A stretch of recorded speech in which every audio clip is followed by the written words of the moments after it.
Ahora sí.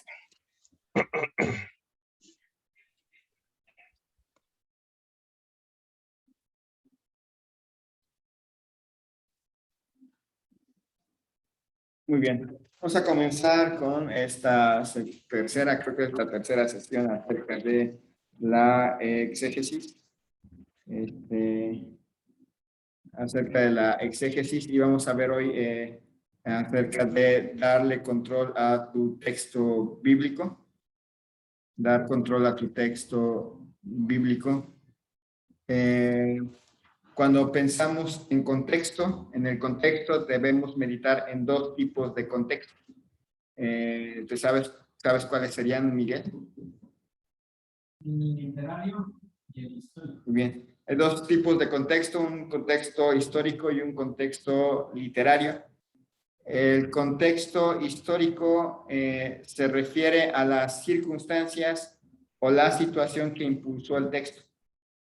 Incluye un poco de entender culturas antiguas, algo de historia bíblica o haber leído el libro completo.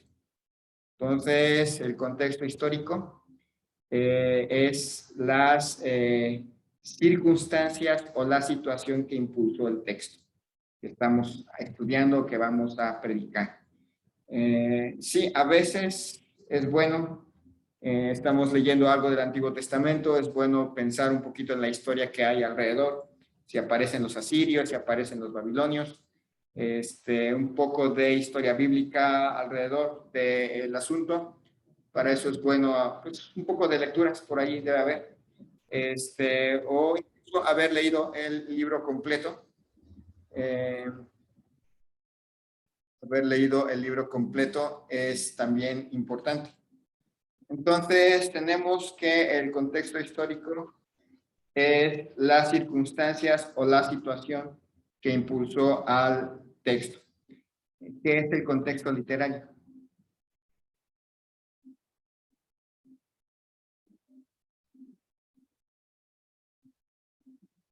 Charlie o...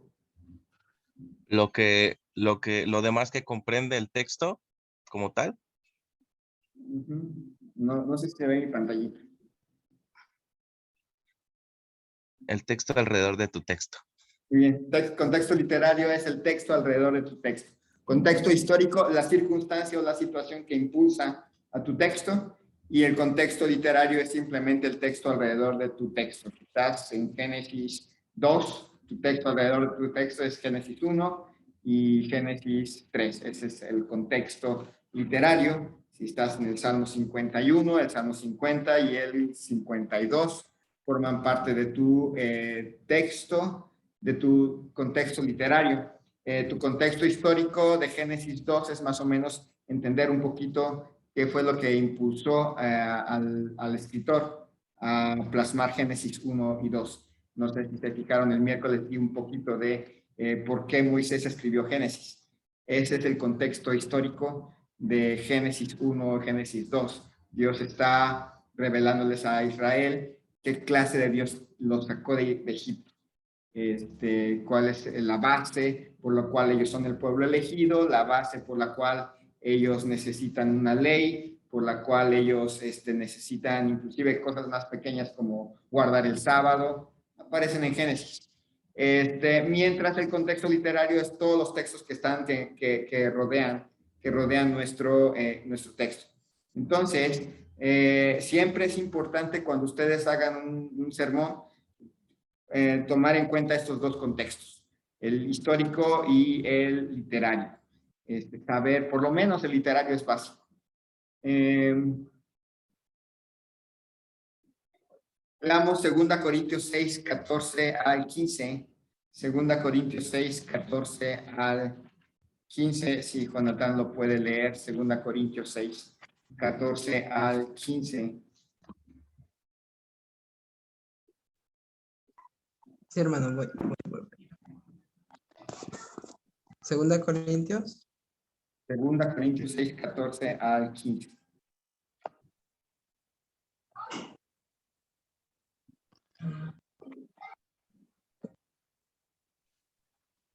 6, 14 al 15.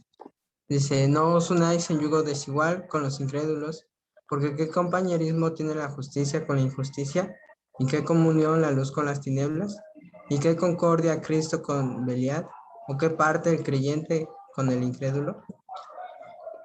Muy bien, este pequeño pasaje usualmente lo usamos para predicar acerca de qué cosa. Miguel. Acerca de los noviazgos no creyentes. Muy bien. Dice Miguel que lo usamos para predicar acerca de los noviazgos con los no creyentes. ¿Generalmente lo han escuchado en ese contexto? Sí, siempre lo tenemos allí enfrente y siempre en los campamentos nos van a sacar nos sacaban antes, no sé ahora, pero nos sacaban antes ese pasaje: no te cases con incrédulos, no tengas noviazgo. A veces lo ponemos en relación con los negocios, pero pensamos un poquito acerca del capítulo 6, dice versículo 1: así pues nosotros como colaboradores suyos os exhortamos también a que no recibáis en vano la gracia de Dios, porque dice: en tiempo aceptable te he oído y en día de salvación te he socorrido. He aquí ahora el tiempo aceptable, he aquí ahora el día de salvación. No damos a nadie ninguna ocasión de tropiezo para que nuestro ministerio no sea vituperado. Antes bien nos recomendamos en todo como ministros de Dios, en mucha paciencia, en tribulaciones, en necesidades, en azotes, en cárceles, en tumultos, en trabajos, en desvelos, en ayunos, en pureza, en ciencia, en longanimidad, en bondad, en el Espíritu Santo, en amor sincero, en palabra de verdad, en poder de Dios, con armas de justicia a diestra y a siniestra, por honra y por deshonra, por mala fama y por buena fama, como engañadores pero veraces, como desconocidos pero bien conocidos, como moribundos, mas aquí vivimos, como castigados, mas no muertos, como entristecidos, mas siempre gozosos, como pobres, mas enriqueciendo a muchos, como no teniendo nada, mas poseyéndolo todo. Nuestra boca se ha abierto a vosotros, oh Corintios, nuestro corazón se ha ensanchado. No estáis estrechos en nosotros, pero sí sois estrechos en vuestro propio corazón. Pues, para corresponder al mismo modo, como a hijos hablo, ensanchaos también vosotros. No os unáis en yugo desigual con los incrédulos, porque qué compañerismo, y así sigue el resto del texto. ¿De qué habla los versículos anteriores?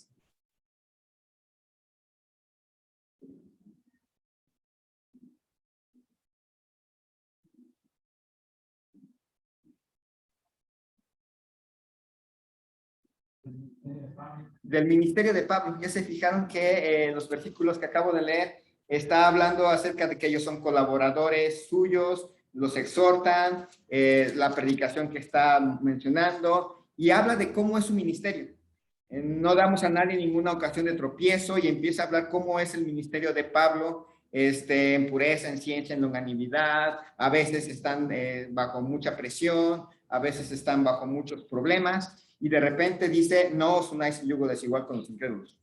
En este contexto, él está poniéndose como ejemplo de un buen ministro.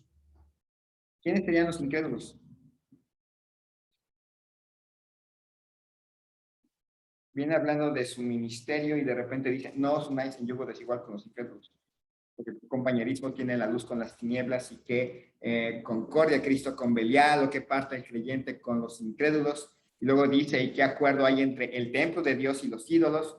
Porque vosotros sois el templo del Dios viviente, como Dios dijo: habitaré y andaré entre ellos y seré su Dios, y ellos serán mi pueblo, por lo cual salid de en medio de ellos y apartaos, dice el Señor, y no toquéis lo inmundo, y yo os recibiré, y seré para vosotros por padre, y vosotros me seréis hijos e hijas, dice el Señor Todopoderoso. Así que, amados, puesto que tenemos tales promesas, limpiémonos de toda contaminación de carne y de espíritu, perfeccionando la santidad en el temor de Dios. Admitidnos: a nadie hemos agraviado, a nadie hemos corrompido, a nadie hemos engañado. ¿Quiénes estaban engañando? ¿Quiénes estaban corrompiendo?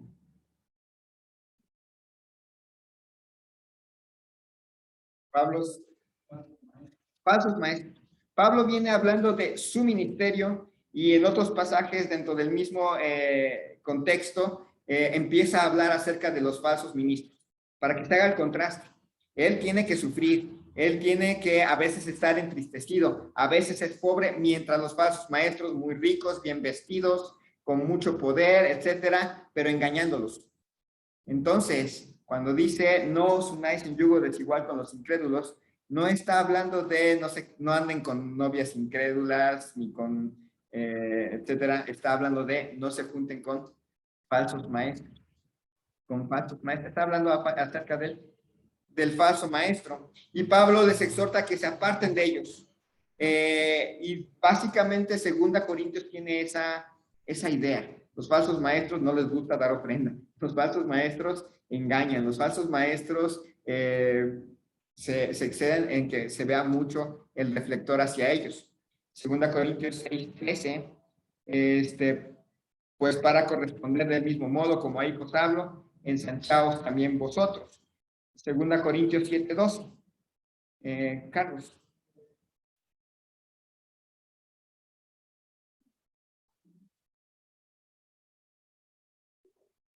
Listo.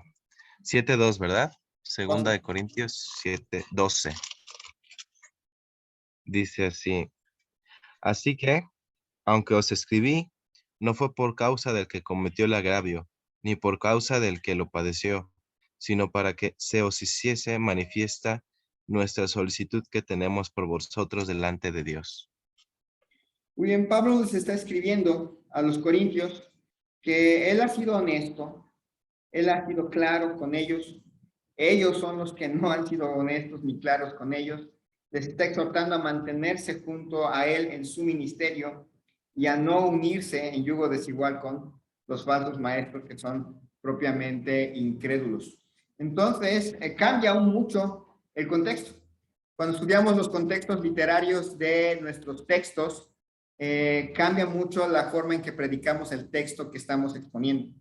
De ahí la importancia de agarrar ese contexto histórico y ese contexto literario a la hora de hacer nuestras predicaciones.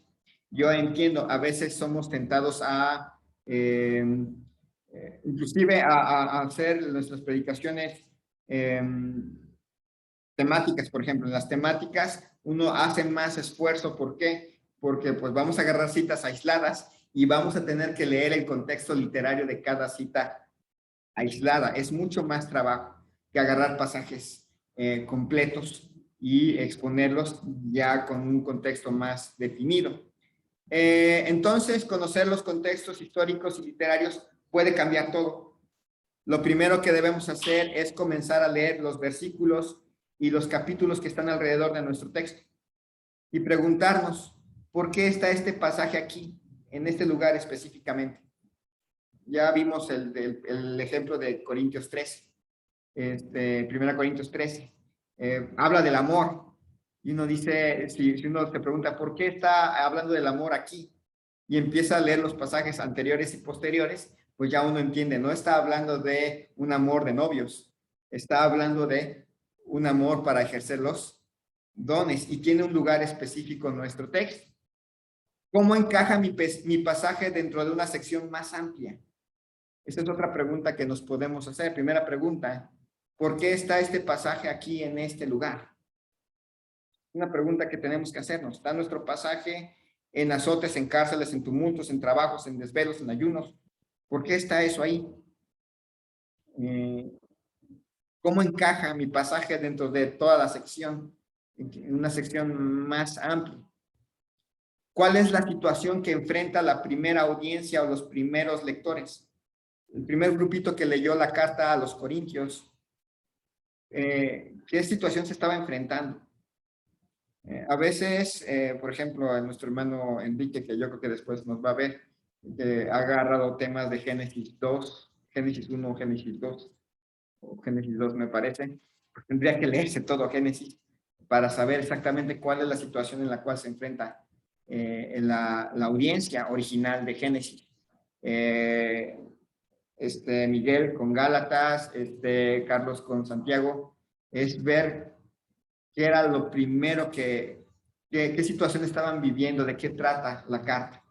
En el caso de Miguel y Carlos es más fácil porque Carlos tiene 5 capítulos, el Santiago y Miguel tiene una epístola de 6 capítulos. Y la lees completa. La puedes leer de todo un jalón y saber de qué trata. Saber de qué trata y qué fue lo primero que... Pensar en las personas que escucharon esas epístolas y ver qué fue lo primero que... ¿Cuál sería su primera impresión de su carta? Empieza a hablar Santiago y van a encontrar que la madurez cursa por toda la carta. Y ya van a entender que Santiago les está hablando de maduren. Gálatas no se justifiquen no intenten justificarse por obras. Y básicamente todo eso permea toda la epístola. Entonces, son preguntas que deben de hacerse a la hora de quererle darle el control a su texto, darle el control al texto, de su propio texto que van a manejar. Entonces pasamos a lo que es la línea melódica. Si Miguel puede decirnos qué piensa que es la línea melódica. La línea melódica es la idea principal que sigue el texto. Muy bien, la línea melódica es la línea principal que sigue el texto.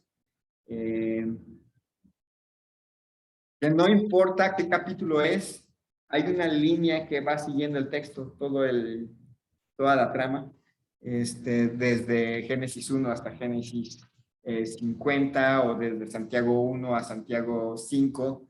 Me acuerdo que Santiago era de los más difíciles porque trata de muchos temas, es como que un collage de temas, pero si agarras la madurez como línea melódica, encuentras que está en todos los temas.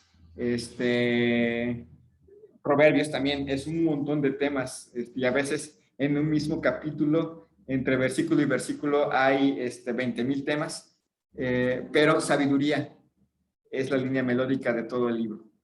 Entonces, es importante escuchar atentamente el texto hasta que sepamos el mensaje general del libro. Los mejores predicadores son normalmente los mejores oyentes. Y necesitamos aprender a hacer exégesis con nuestros oídos. Todo buen expositor hace exégesis escuchando las cosas únicas que Dios dice en el libro que se está exponiendo. Es decir, es que por primera vez te sientas y no tratas de averiguar o no tratas de darle tú un significado al libro, sino simplemente lo lees y lo lees con cuidado hasta que encuentras cuál es la línea que va siguiendo el autor de tu pasaje. Hermano, Salomón está agarrando Primera de Pedro.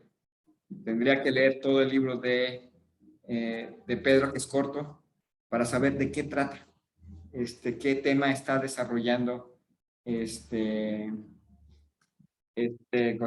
Pedro. Entonces, una línea melódica, dice aquí, es una breve secuencia de notas que forman una porción distintiva de una canción. Puede ser parte de la melodía principal que se repite y varía. Los libros de la Biblia funcionan de la misma manera. Cada libro tiene una línea melódica, una esencia que informa acerca de qué trata el libro.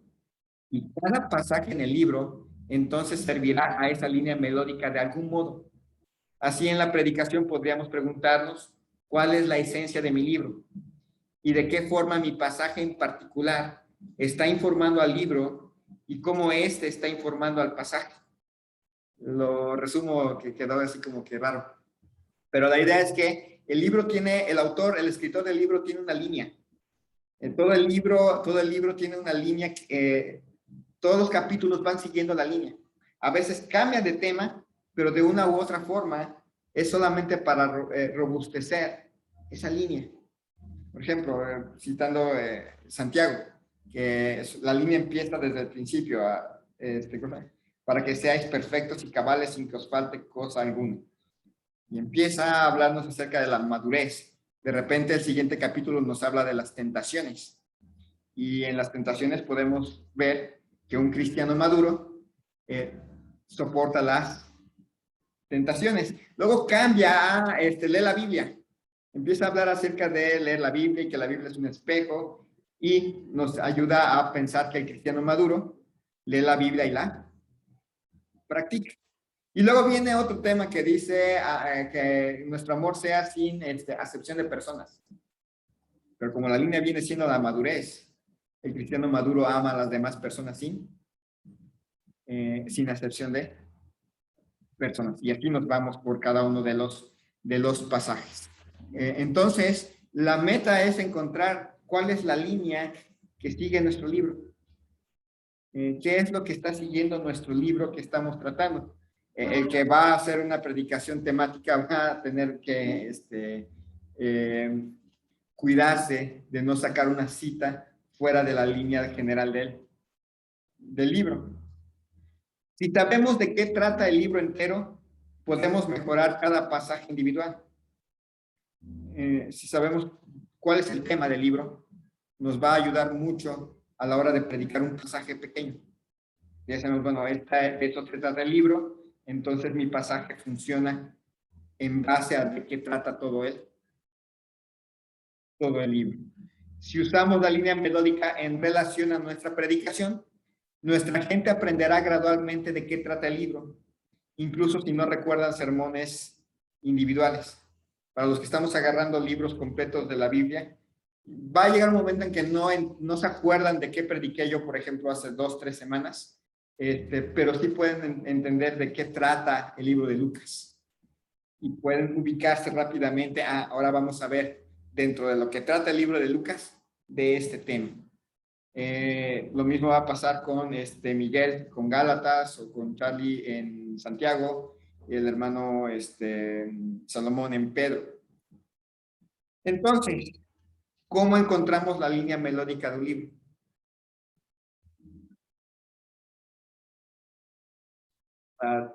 Es una buena pregunta.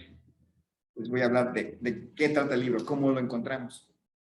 Que vamos a verlo más detalladamente.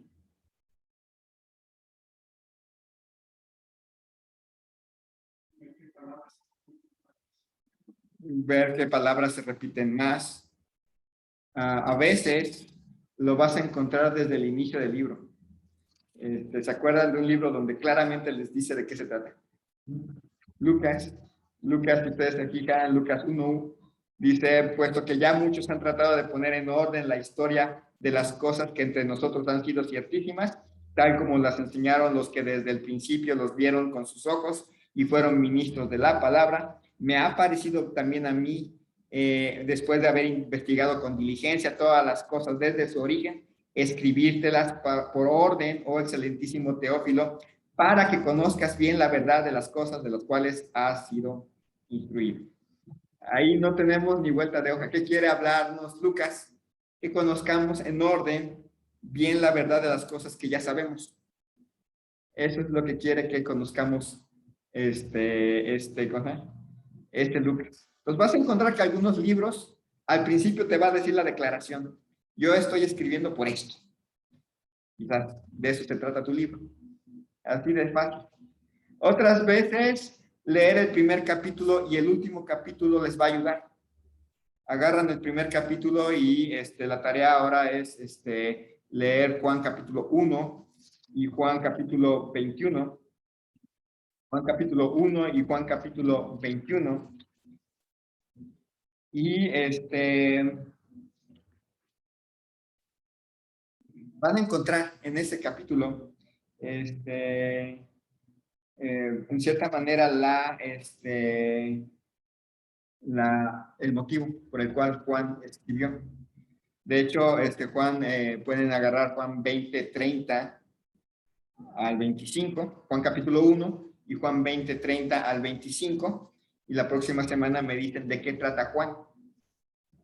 Ahí les va a decir de qué trata y por qué escribió Juan su libro, y van a encontrar que esta es la línea melódica de todo el libro de Juan. Si quieren predicar del libro de Juan, ya van a encontrar ahí de qué trata el libro de Juan y pueden ajustar todas sus predicaciones a esa línea melódica y le estarían dando en parte el control al texto. Entonces, ¿cuál es la tarea, Jonathan? Encontrar la línea melódica de Juan, leyendo el primer capítulo y el último. El último, agarrando desde el 20:35, me parece que les dije. Esta es la tarea. Entonces, a veces el libro te da el motivo, desde el principio te va diciendo, este es el primer tema, y de ahí, pum, se desplaya para el resto. Otras veces lees el primer capítulo y lees el último, y vas a encontrar palabras que se repiten, conceptos que se repiten, y te va a dar la idea de qué se trata el libro. Me gusta Génesis 1, empieza con el principio creó Dios los cielos y la tierra, y termina con un ataúd en Egipto. De una u otra forma, la creación se echó a perder, y trata el libro de cómo el hombre echó a perder las bendiciones que Dios les había dado. Entonces, buscar palabras que se repiten entre los capítulos. Esto es también algo, es como un ejercicio, especialmente para libros cortos. Entonces, la tarea es su segunda tarea, agarrar el libro de Judas y encontrar palabras que se repitan a lo largo de todo el libro. Es un capítulo, así que no se asusten. No les digo, agarren el libro de Salmos y encuentren qué palabras se repiten en el libro de los Salmos. Serían muchas, pero hay palabras comunes en el libro de los Salmos que las van a encontrar en la mayor parte de ellos. Entonces, ¿cómo encontramos la línea melódica? Aunque lo vamos a ver más detenidamente cada uno de estos 3 puntos. 1, busquen un párrafo en su primer capítulo que les ofrece la tesis o declaración de propósito. A mí me gustaba cuando estaba en la carrera de historia, nos dejaban documentos a hacer análisis históricos. Era muy bonito cuando el autor te decía desde el principio, yo te estoy escribiendo para esto. Ya, te dejaba descansar porque sabías que todo el resto del libro tiene que ver con el tema y ya solo podías poner. El propósito del autor es esto.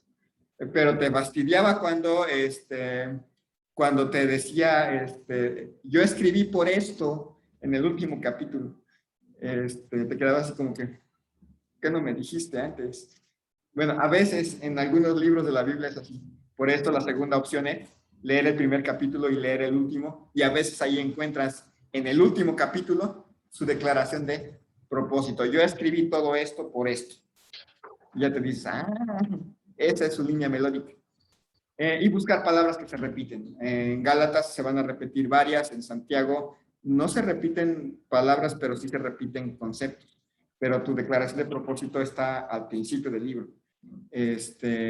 Entonces, conseguir la línea melódica sí requiere esfuerzo. Porque tú pensabas predicar, no sé, Filemón 1, 4 al 7. Y ahora tienes que buscar la línea melódica de Filemón. Buscar palabras que se repiten, o buscar una declaración de propósito, leer tu único capítulo que tienes en Filemón. Entonces, esas son las formas de encontrar tu línea melódica. ¿Alguna pregunta?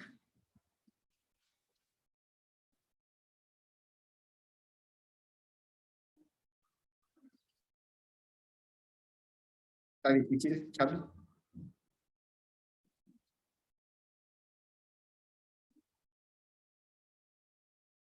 Más o menos.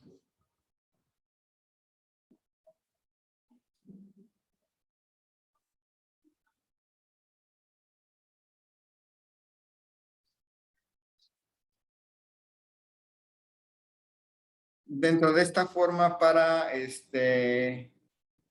encontrar tu línea melódica, también es bueno leerlo de principio a fin. Esto es difícil si tu libro es muy largo. Si vas a predicar Génesis, leerlo de principio a fin de una sola pasada es un poco complicado. Son 50 capítulos. Pero hay veces que te lo permiten, en el caso de ustedes que predican una vez al mes, les permite darle una ojeada a todo su libro varias veces.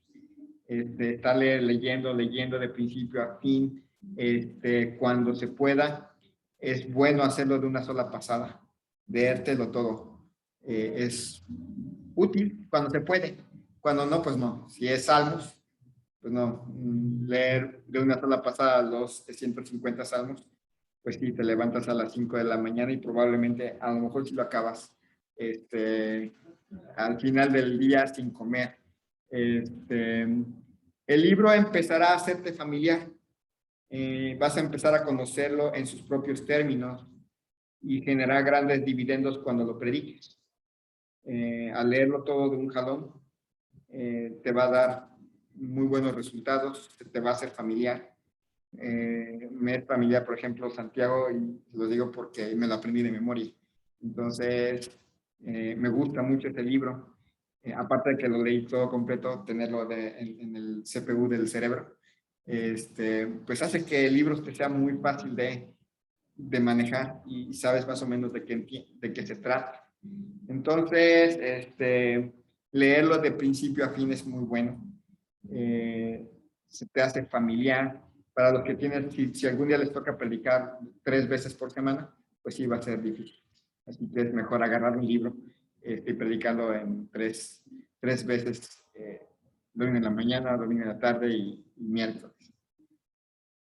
La lectura del principio y del final es la segunda cosa que vimos. Un compositor a menudo comenzará y terminará una pieza musical con una línea melódica, incluso si la desarrolla a lo largo de la pieza. Es decir, va a empezar su melodía de una forma y casi siempre la va a acabar muy similar o va a usar con lo que empezó, lo va a terminar. Si ustedes se fijan en nuestros himnos, es fácil entender la línea melódica de nuestros himnos. O sea, como empieza, así va a mantenerse a lo largo de toda la pieza. Difícilmente va a cambiar. Entonces, con eso terminamos. Ya no les digo aquí lo que viene aquí, el Juan 1, Judas 1 al 20 y 24, que ahí está la línea melódica. En Judas 1 y 24, ya no lo ven. Ya no me alcanzaron a copiar. Entonces, ya se lo memorizan. Entonces, la tarea es encontrar, es leer Juan capítulo 1 y Juan capítulo 20, los últimos versículos y todo el 21, y encuentran la línea melódica de Juan. Y de una sola sentada pueden leer Judas y ver cuál es la línea melódica y las palabras que se repiten a lo largo del libro de Judas, y van a encontrar la línea melódica del libro de Judas. Lo mandan en un mensaje de texto antes de la clase. No se les vaya a olvidar, para que lo tengamos para revisión la próxima semana. Entonces, con eso terminamos la clase del día de hoy. ¿Alguna pregunta?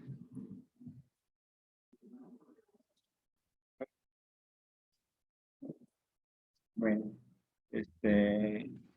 Charlie, si nos guías en oración. Ok.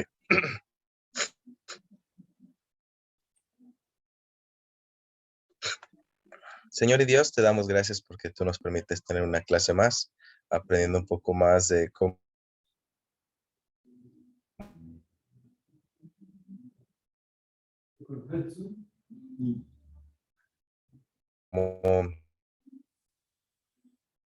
preparar un sermón para ser vasos útiles a ti, Señor. Te pido, Señor, por cada uno de los que están en la iglesia, que tú también los cuides, a nuestro pastor Eder, que tú lo ayudes a poder seguir creciendo, Señor, en su aprendizaje igualmente, pero también en su forma de dar las clases. Gracias por él y ayúdalo y bendícelo, Señor. Te pido por la siguiente clase que tú cuides a los que van a llegar, que los ayudes a llegar con bien, y también a aquellos que van a regresar a sus casas, que tú los cuides. En nombre de Cristo Jesús. Amén. Bueno, nos vemos. Ya. Dios, pastor. Hasta luego. Estén bien. Mi hermano Samuel.